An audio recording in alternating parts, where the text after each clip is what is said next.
Good morning, everyone. I think I got this all figured out. It's been a while since I've done a recording like this. However, I thought I would make a quick note and share something with you, as we used to discuss quite a bit on my channel, and now it looks like it might be worthy of discussion again. Oh, wouldn't you know it? Inverter fan. Alright, well, let's just make it a quick, short one.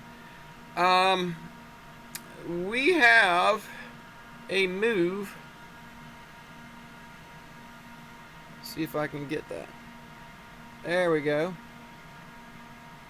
In silver over the last 3 days that are pretty substantial. My hat ain't even. My head's messed up. Yeah, lopsided.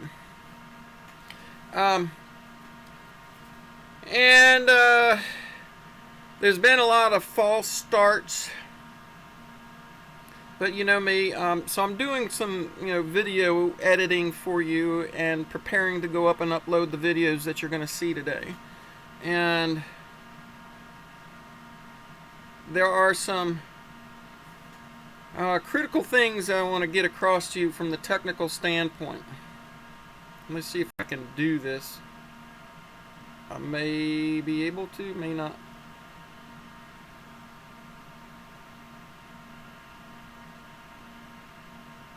Alright, there were some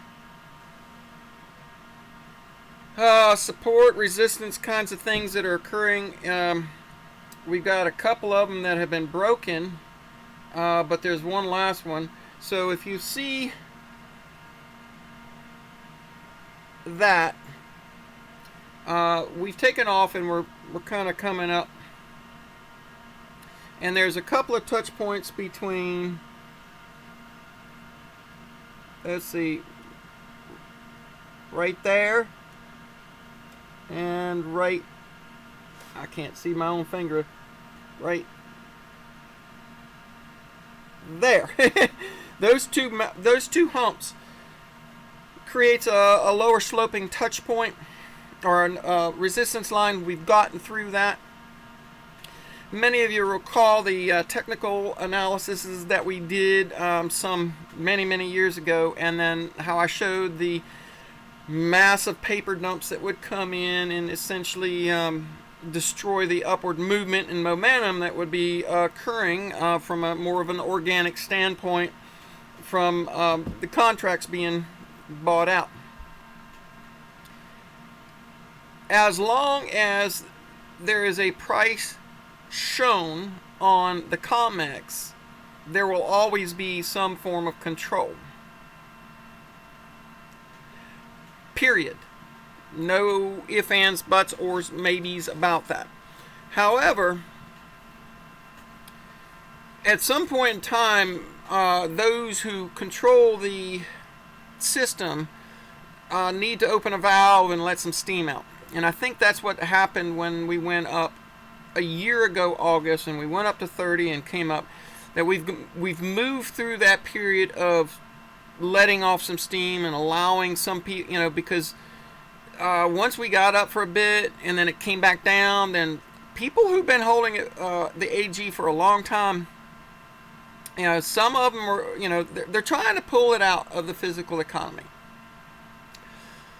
Greed, desire to own more than you know what to do with on certain high level individual people of psychopathic nature. As I've discussed when we had our discussions with David Morgan and such about how the elite were going to essentially remove as much silver possible from the people, because it is like the number 2 asset on the planet to own. Oil is one, silver is the second one, but you want it cheap, so our technology runs free. So anyway, long story short, they took it away from us physically, then they took it away from us mentally, and now we were in the process of taking it out of our reach completely. But the problem, I think, and the reason why I think we're finally at the end of this game is, simply put, it's about strong hands, and many of you understand what it means to have a strong hand. You're going to hold on tight. You know, the whole hodl situation when it comes to the crypto is very prevalent. So I think we did our move up. I think we've shaken it out, or allowed people who, were really worn out by holding it for so long. So you know what? It's back up to $30. I'm getting out. Those people could, that way they could get what they could back out in the market. But we also had the reverse side of things. We've gotten a lot more people who've come into the desire to hold silver or something that's not dollar based. Something that's real, something that you can hold in your hands, that value, that we've made the argument. I think we're at the end of that phase, and I think we're absolutely getting ready to go. Now, we've taken a few months longer than this form of structure I thought would have allowed, but they squeezed it out a little bit longer, and they're taking it to the last minute. And I think we're at a point, based on some of the other videos that we've seen about supply of the AG in the markets, I'm thinking that we're at a point where we really could truly move up. And once that occurs, well, I truly think the rest of the game is going to end as well. And there's a lot of other folks out there saying that these things are supposed to have happened. A lot were calling for it around November and then into December, and they're still saying it's going to happen. And I think we're at the beginnings of seeing it happen. So technically speaking, I think we've only got a couple hurdles to make before anybody who's technically on it. And you got to remember, there is a lot of pressure from traders, people who want to bet on the up and down, because they don't have any other skill sets. They can't come out here and grow their own food. They can't homestead. They can't build their solar systems. They can't do things for themselves. So they have to have currency units or money in order to pay somebody else to do it. So you got a lot of these people out there that play the game because they don't have skill sets to do anything else, and they're going to provide some adjoining pressure. So if you have to manipulate things or catch a ride up or down to make your money, because you can't do nothing else, well, guess what? Those individuals don't want to sit in something like silver that is being held down, because with the pressure of the powers that be, they know they can't pay their light bill because they can't make money that month, because it won't go up and down enough or the way they want to, based on some of the other. Anyway, all of those folks, I think, are about ready to pile on too. I think we're going to see a big move if the breakout gets just a little bit higher, and I don't see much, because we were at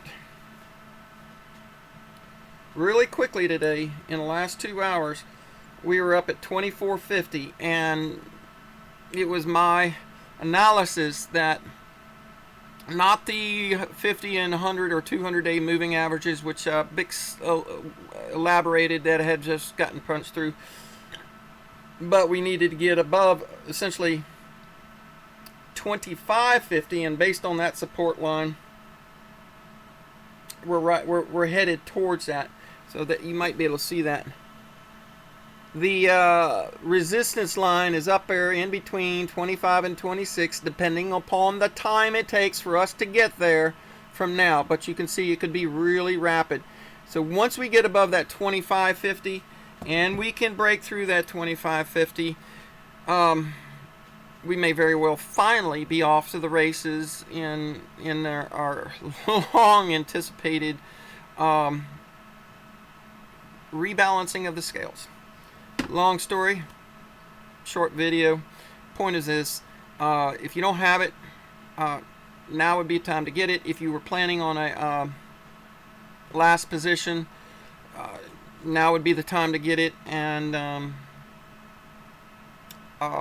it's also indicative to me, based on other supply chain issues that might be part of the timing, and some of the global events that we're seeing are also part of the timing. So I think we might be there, friends. We got to get through that 25.50-ish range without a hard smash down like we've seen over the last forever. Anyway, that's it for that. We will I'll catch in with you again here soon. Take care.